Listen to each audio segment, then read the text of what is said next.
the net worth for the Black community is set to be zero by the year 2053. And that statistic was actually discovered before the pandemic. So, with us having heard that, and with us obviously being people of color, we were like, we really want to help people to get their first $1 million of net worth. You found the Real Estate Law Podcast, because real estate is more than just pretty pictures, and law goes well beyond the paperwork and courtroom arguments. If you're a real estate professional or looking to build real estate expertise, then welcome to the conversation and discover more at realestatelawpodcast.com.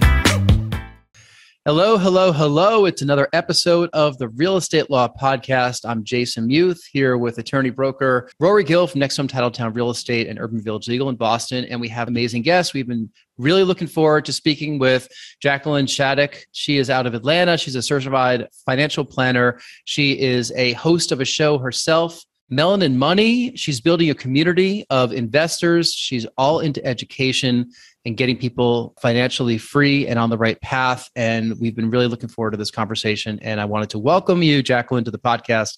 And thank you so much for spending a little bit of time with us. Thanks so much for inviting me, Jason and Roy. I'm super, super excited. I talk a lot about wealth building, and real estate can really be a key piece to that. So I'm excited to take a deeper dive today.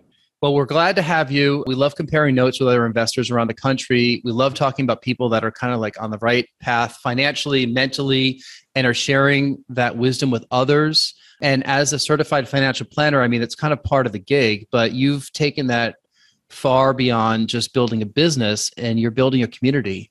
So tell us a little bit about what you're doing. I know we've watched a number of episodes of your show with your host. They're so informative. You're amazing on social media. Where did all this start? Well, thank you guys. I'm blushing if you can't see. I appreciate the introduction. So, interesting thing. So it actually all started, I grew up on a 1,000-acre ranch in Northern California. And long story short, I'm sure Rory will want to know the facts here, but the property was sold out from under us. And so my mom inherited a little over $1 million, and she lost all of that money within 4 years, which was really due to poor financial advice because she had hired a financial advisor. And so I was asking her, I was like, I don't understand what happened. And she couldn't really explain it to me. And I couldn't find anybody around me who could explain it. So I just decided to become that go-to person for financial guidance. So it was interesting. As I began working in my career, it's been over 8 years now. When I first started, I was super, super excited to honestly work with wealthy people. I was like, okay, cool. I've never really seen this side of the world. Like, what are these people who have $5 million and up net worth? What is this like? And so I started to pursue more education on working with higher net worth individuals and tactics they can take to grow and sustain their wealth. And while I was doing that, my mom was foreclosing on that home that she had purchased with that inheritance money. And so I was like, oh, I don't know any of these answers to anything about a foreclosure. I don't study foreclosure. I study helping multimillionaires get more millions.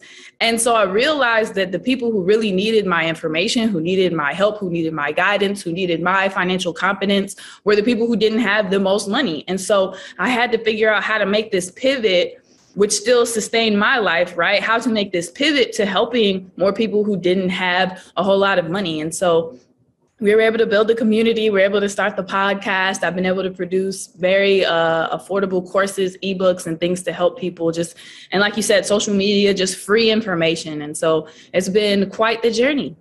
I'm sorry to hear what happened to that ranch. I can only imagine kind of what that means to you and to your family. But without kind of going into the details, I'm sure the law angle of the podcast would appreciate that. But without going into the details, what happened there? What was working against your parents? What was working, and what maybe mindset or lack of information got in the way?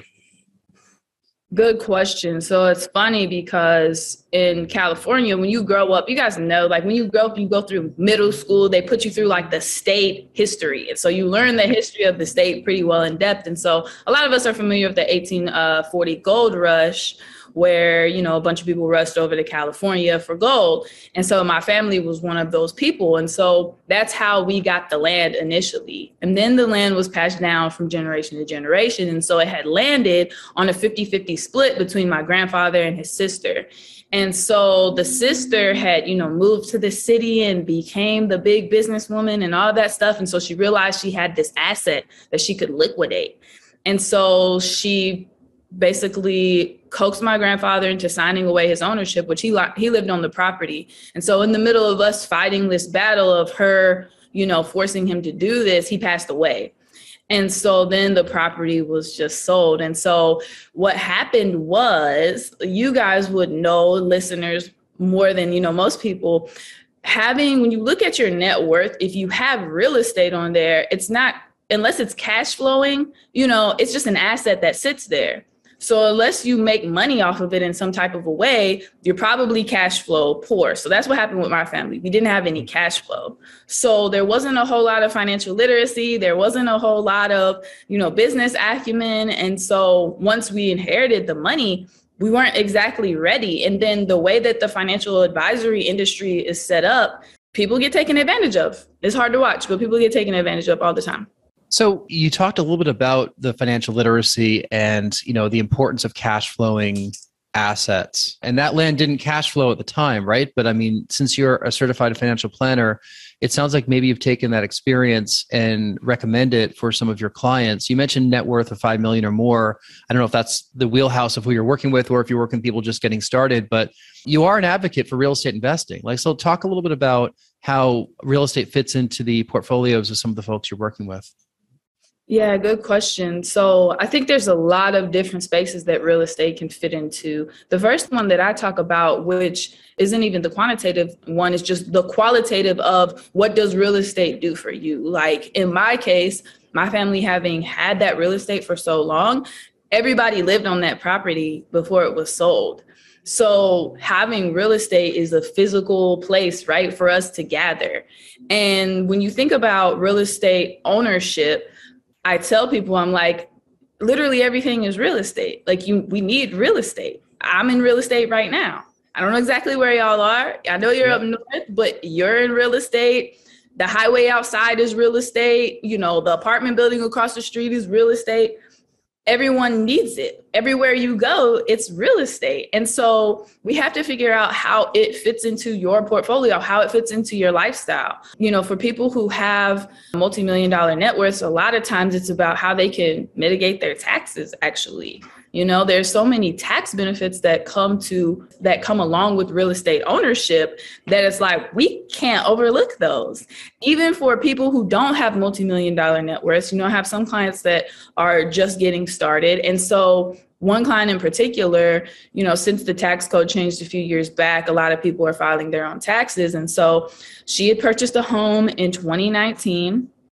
She was like, hey, can you double check my taxes really quickly? Which I don't actually file taxes, but she's like, can you double check my taxes really quickly? It seems like I owe a lot. I don't know what's going on here. I just want to make sure I have everything accounted for. Mm-hmm. She didn't account for the mortgage interest that she had been paying for the last year, and she didn't account for her property taxes. Both of those can be written off. So she went from owing an $8,000 tax bill to the IRS owing her $4,000 just because she needed to add that additional benefit of real estate ownership in there. So even for people who are not quite ready to purchase a home, we have real estate investment trust, REIT. And what REITs are is a way for people real estate investment trusts were first created for average investors to get into real estate.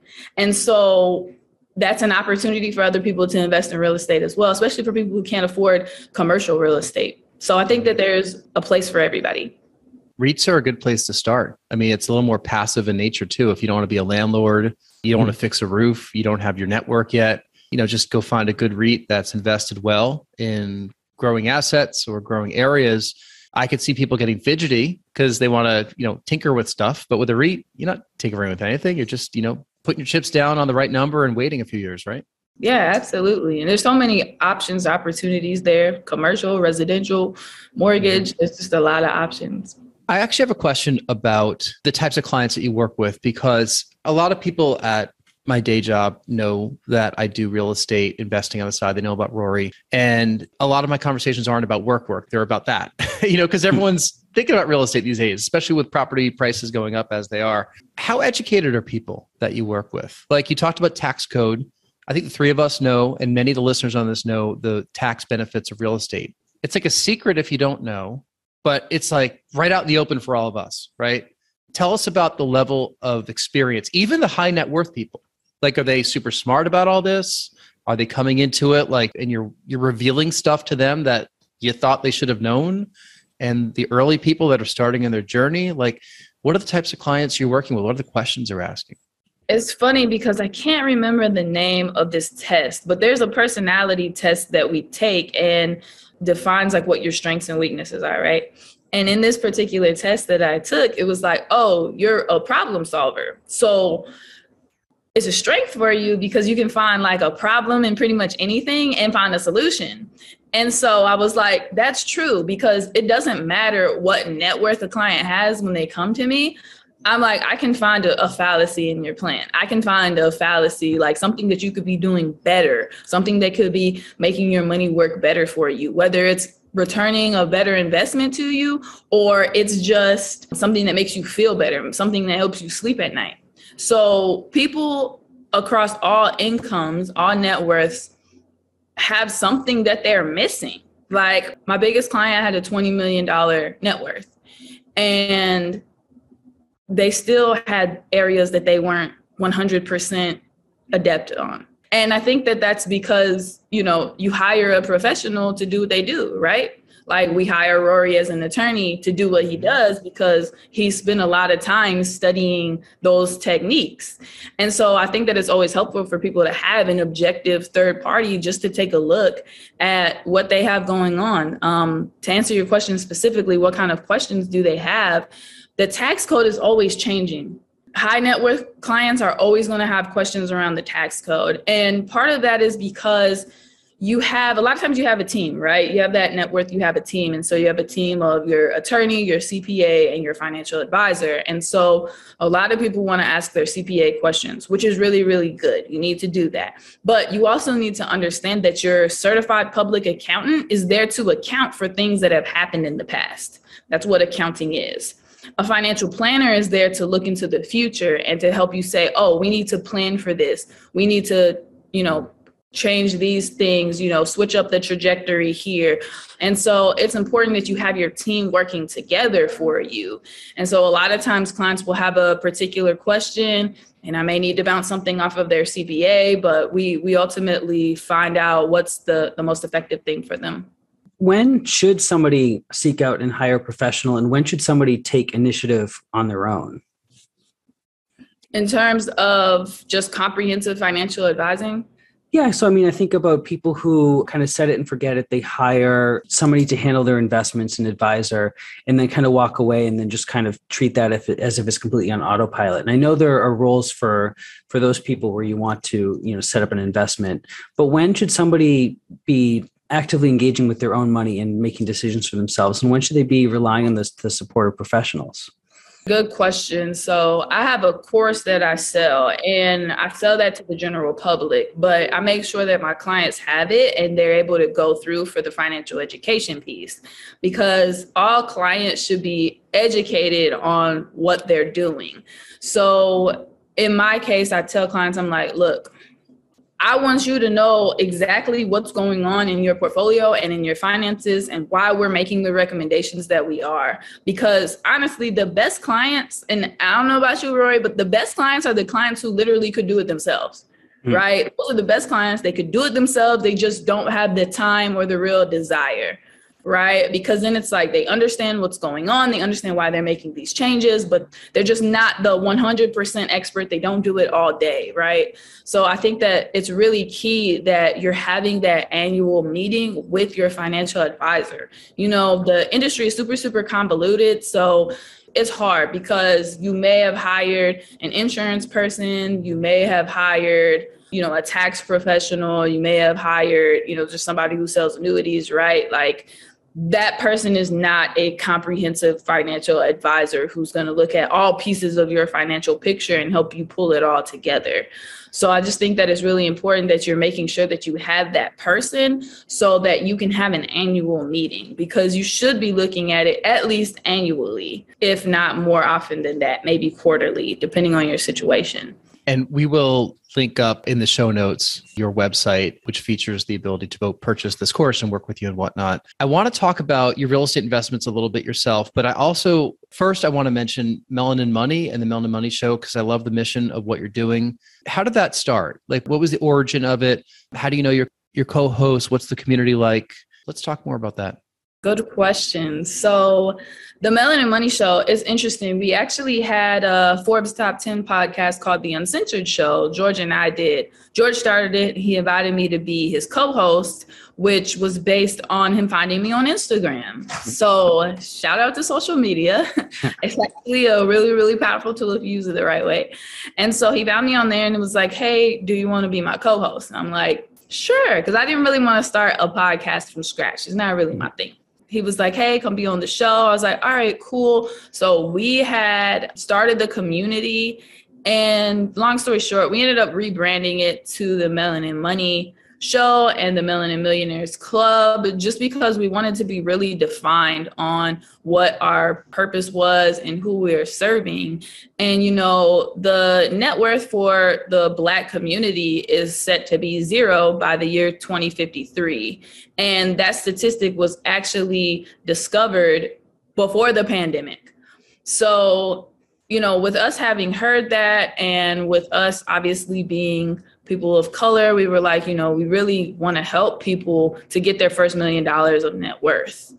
And I can attribute real estate to me helping me get there initially. And so it's super, super exciting to have that community of people. We have over 2,000 people in there right now.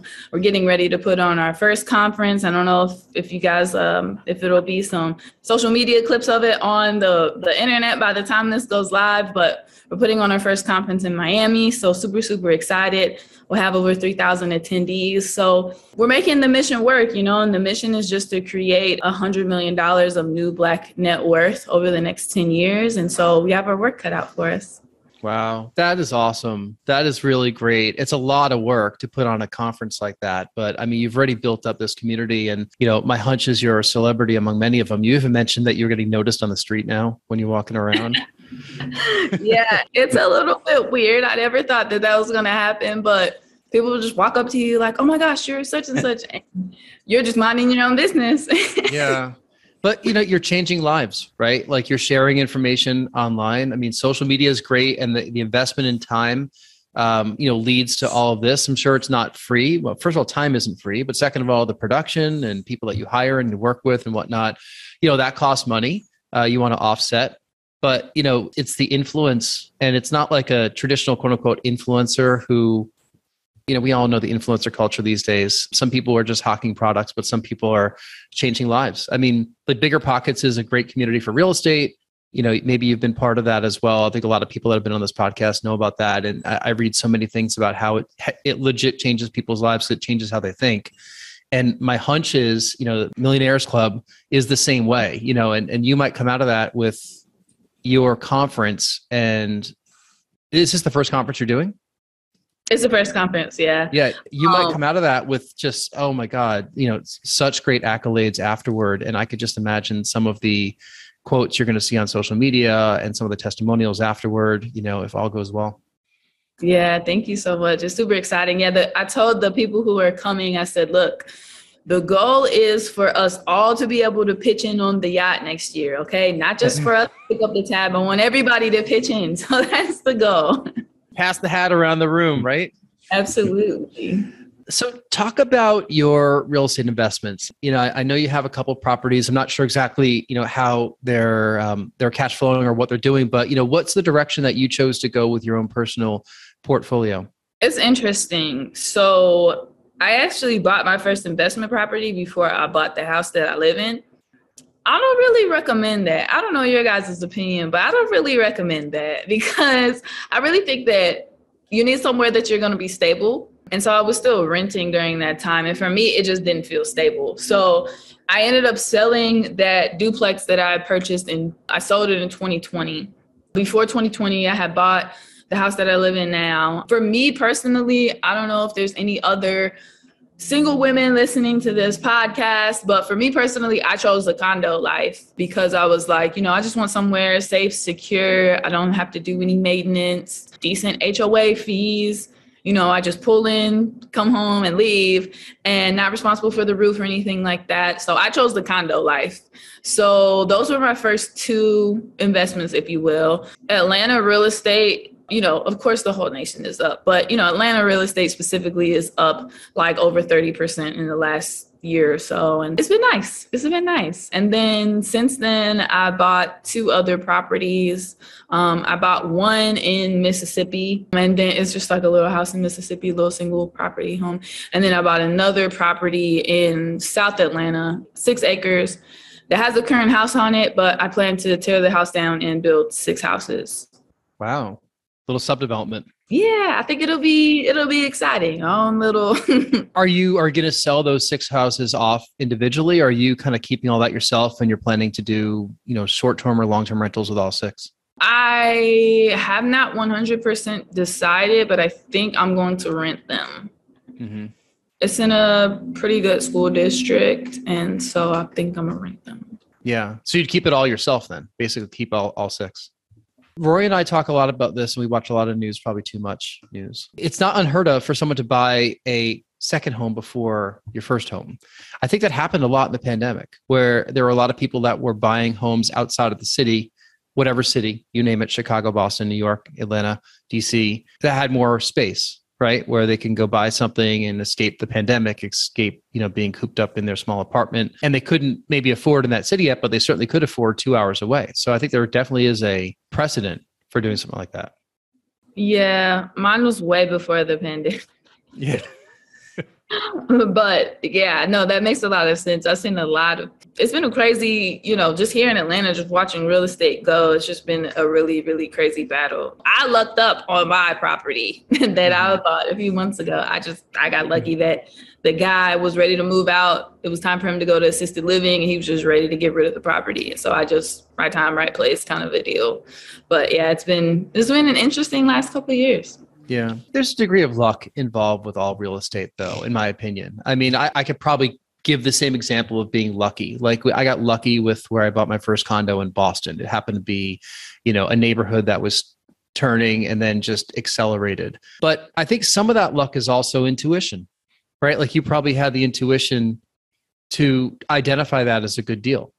No, I like that a lot. And it's interesting that you say that because I like to do a freebie. You guys have listened to the show. I like to do freebies. So For those who have listened this far, I would like to reward y'all. I did a webinar that was how investors get lucky and you can too. So I'll make sure to give you guys that information so we can link it in the show notes. But in that webinar, I talk about how, investors who are perceived to be lucky, they really weren't lucky. There's a lot of calculation there. There's some strategy. There may be like a little dash of luck, but a lot of it is preparation strategy and understanding the different tactics that make you appear to be lucky. And so I'll talk about Peter Thiel, Rihanna, and Donald Trump in there and how they have all gotten lucky, quote unquote. And so I would love to share that with you guys as listeners. We love freebies and our listeners love freebies. So we can't wait to get our hold of that. I'm a true believer in luck. I'm a little superstitious. Rory thinks I'm a little nuts for that. I always put my right shoe on first. Don't ask, but I heard years ago, it gets you lucky, right? It works for me. But with luck, if you take swings, you'll get lucky sometimes. If you don't take swings, if you don't try, you're never going to get lucky. Luck doesn't just happen. Luck happens to the people that actually are out there swinging the bat. What's that famous Oprah quote? Luck is when preparation meets opportunity. So I noticed that when I got into the world of finance, I was like, wow, there's a lot of opportunities out here. And then I realized I was like, wow, I don't have any money to take advantage of any of these opportunities. So I better get better prepared for these opportunities. those lucky opportunities come from is relationships. And if you're not out there maintaining a bunch of relationships, that luck is never really going to find its way to you. So it's a lot of work to lay that groundwork and to invite that luck or those opportunities in. I'm not superstitious, so I'll say opportunities, but that's it's a lot of work to set the way for it.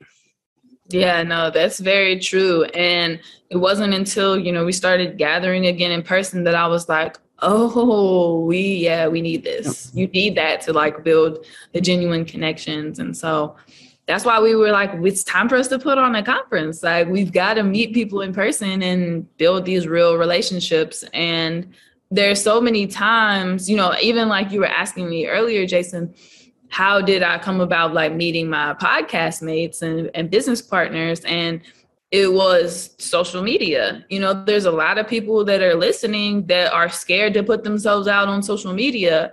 And it's like, that's one of the best ways to meet people. Had we not put ourselves out on social media, we wouldn't have connected for this amazing podcast interview. Make sure you guys leave a 5-star review. We wouldn't have this opportunity. And so it's just important that you're putting yourself out there repeatedly. Even if you're not comfortable going out in person, do it on social media, do it on LinkedIn and just connect with people and grow. Yeah. That makes all the sense in the world. It's part of why we started this podcast. We started a couple of years ago. We've mentioned it a few times in past episodes. And then we went on hiatus when we had our baby. And then the past year, we've been pretty religious and consistent with it, coming kind of out of the pandemic, even though numbers keep popping up here and there. But it's been a great way to connect with folks. And I think that in the real estate world, people are very competitive, but they're super giving. Especially if you have knowledge, people want to share that knowledge with others. Because I think that like what you're doing is you're building a community of people and it's not zero sum, right? Like if you don't have to win for somebody else to lose. Exactly. It's a good point. Tell us about the conference. What can you sneak peeks for what people can see if they're going to go down there? Well, so we have over 40 speakers. So we've got people talking from building money like in the digital world to we've got some celebrities that are going to be in the building that are just kind of talking about their journey and how entrepreneurship has worked for them. We've got some, social media celebrities who are going to talk about social media growth. So it's going to be a good conference. I'm super excited. It's almost going to be short. When is it? It's a 2-day conference in June from the 9th and 10th. I think that's going to happen before this episode is released. So we will circle back with you and see how it went after this comes out. But that's great. That's good. Is there anything else you're working on that you want to talk about right now? I know the conference is a lot. I know that Melanin Money is probably a lot, and your own certified financial planning work is a lot. But, do you have any kind of final words before we get to the final questions that we have for you? I think that my digital advisor success accelerator will be launching about the same time we drop this episode. And I'm super, super excited for that. A lot of people message me on social media all the time. They're like, how did you build your clientele? How did you build your following? How did you become a certified financial planner? And so I have a few YouTube videos out there, but I realized that wasn't really enough.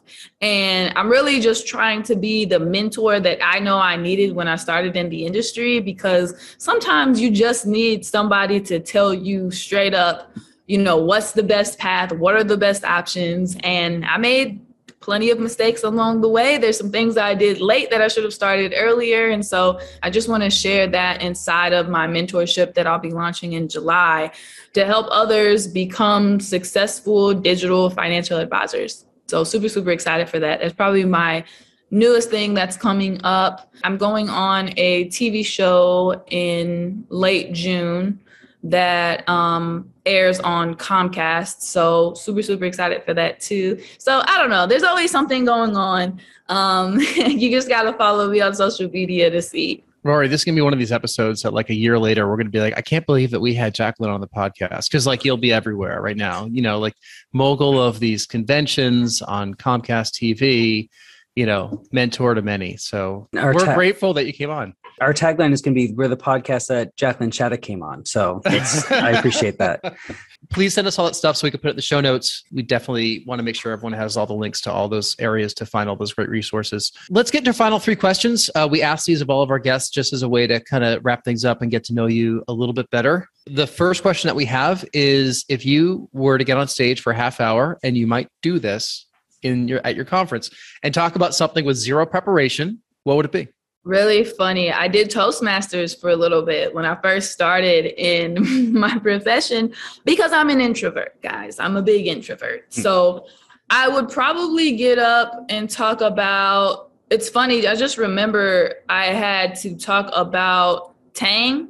Y'all know Tang? Mm-hmm. Yeah, the drink. Yeah, that was like the first thing I had to talk about for like 5 minutes straight on Toastmasters. But no, honestly, I played college basketball, so it would be really fun to just talk college basketball. And Basketball and Tang. And how you should not mix the two. Tang was the drink that went to space, right? Like, wasn't that what the astronauts? Yeah. And that's what I talked about, man. Yeah. And Toastmasters, like I'm familiar with it, but maybe if you could share, to the audience, if you don't know what Toastmasters is, like, how'd you get involved with that and why'd you do it? I mean, you're an introvert, so you're trying to like pull yourself out of your shell, but what is that? So for those who don't know, Toastmasters is a nationwide organization to help groom speakers. So it's funny because you have all different age ranges. You have like some young people who are like trying to just build up their speaking skills. Sometimes you just have some really old people who are just bored and they need something to do. So it's really interesting, but it really does help. It helps you to think on the spot. It helps you to just talk in front of strangers that you've never talked to before. So for anybody who may be uncomfortable getting on social media and chatting, it's a really good place for you to start. So you probably have a local chapter near you. And I don't know how they're doing things virtually these days, but I'm sure there's an opportunity for you to grow there. Rory, we've had a lot of people that are self-professed introverts on this podcast, which is just so ironic for a podcast, isn't it? It is. And I don't know if I necessarily believe the data can't be correct that everybody's an introvert that's speaking to us on the podcast, but maybe we're, developing really good ideas as introverts. And then when we get to express them, we get to start on the podcast. I'm an INFJ, y'all. Like Myers-Briggs told me I'm introverted. So all right, go with that. Yeah, Myers-Briggs isn't wrong. Second question, you actually might have answered this one already, but maybe you have a different answer. Tell us something that happened early in your life or career that impacts the way that you work today. Something early that happened. I had a really good mentor at the beginning of my career, and he was like, look, when you go in this room, he was like, you're going to be young. He was like, you're going to be Black. You're going to be female. He was like, you're probably going to be the youngest one. You're probably going to be the Blackest one. And you may or may not be the only female. So he was like, just go in there with confidence, be yourself, do what you came to do and let that be that. And so it was very interesting at the beginning, but it was super, super impactful for him to tell me that, to empower me as a 21-year-old kid, just trying to get a footing in the finance industry, because our industry is known for this tagline, male, pale, and stale. I didn't come up with that. Everybody knows it. Okay. We all know it because financial advisors are typically older white men that are age 50 and up. And so him instilling that confidence in me was really, really key for me to, just let my career grow. And so I needed that. It was major. Well, good for you. We need varying voices, diverse voices in every industry out there. It should not be male, pale, and stale. Unfortunately, Rory's still in his 30s. I'm in my 40s, approaching 50. So I'm going to fall into that. But I speak up for Generation X. We're the generation that doesn't get acknowledged. The millennials are there. The boomers are there. We're just the ones in the middle. We're the small little generation in the middle. And I hope we think about equality and diversity and whatnot. But, we're firm believers in that. Yeah, I guess because I was like, well, what happened during y'all's generation? Like, they call y'all latchkey kids, so you got left at home. We're supposed to be slackers. So Gen X, the movie that defined Gen X is Reality Bites, which came out in the early 90s. And it was all the people from Seattle that were just stoners wearing flannel and, just wanted things handed to them. That's how our generation was painted. I don't think that's how it turned out, but... No, y'all are great. Y'all are really all good. Right. Millennials are not slackers. We're not. Yeah, I don't think so at all. Yeah, and Rory, you're millennial, right? Yes, the Oregon Trail generation, the very oldest here of the millennials. Yeah. I think we played Oregon Trail, though. Yeah, see, I never played Oregon Trail. I just know that everyone died of dysentery or something. Pre-computer era, Jason is. I'm Commodore 64. You don't even know what that is, probably. Final question. Tell us something you're watching or listening to or reading these days. Anything in the world. I watch anything that comes out that's like, oh, this is about a financial advisor. So I watched all the Ozark episodes. What am I reading? I'm reading a lot of things about just growing business and understanding business. I know that's like a fallacy in my family's plan. So Alex Hermosi has some really good stuff. I'm learning more about digital. So it's funny because we talked about the Oregon Trail, and I was not the computer person. So we had those boxes at school, but I was like, yeah, this is not my thing. So I was never the tech person. So actually learning the digital world has been like new to me. It's different. So I'm reading a lot of books about just surviving and thriving like on social media and in the digital world. One common thing we see from people coming on the podcast who have such ambition and success is they're always learning, and they're putting themselves into situations that maybe they're not super comfortable with. So if you're not comfortable with digital and you're not comfortable with speaking, it certainly doesn't come across that way, and you've made some strides in that probably in your life. You probably realize that right now, but you probably have that little voice in the back of your head that, continues telling you that like, you're not good at this. And that's what motivates you.